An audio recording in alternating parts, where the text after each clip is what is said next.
Hey Thrive community, this is Dr. Brianna Tivey, and I just wanted to check in with you guys.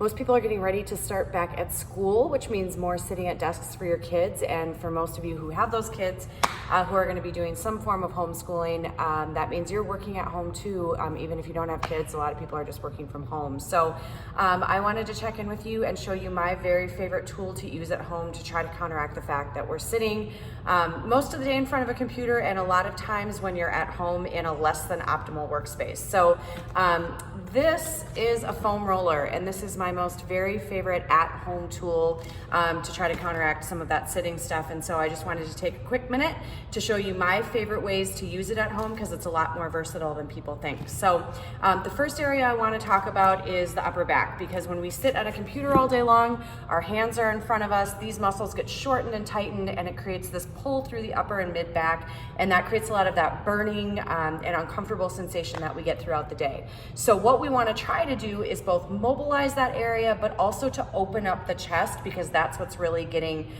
strained and shortened throughout the day. So the first thing you want to do with this foam roller to get that chest open is to actually lay it lengthwise. And most people don't think to do it that way, but if you lay it lengthwise, what you can do, let's see if this works better, is you can lay on it on your spine, like so. Let's turn it to the side so you can see.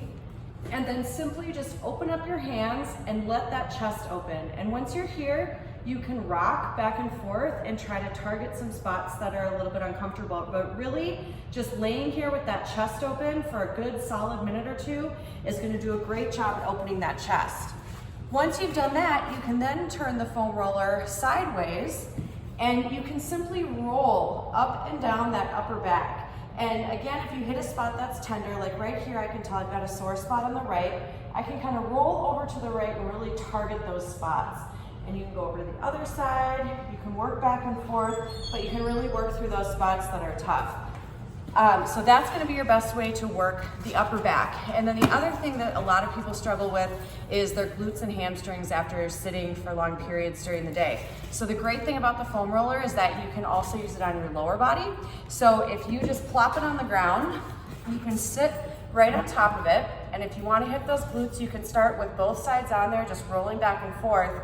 But then if you really want to target one side or the other, you can straighten out one leg, cross your leg over the other, and really roll through that glute and hit those different spots that might be tender. And you can obviously do it both sides, and you can also roll back and really get underneath those hamstrings if you need to.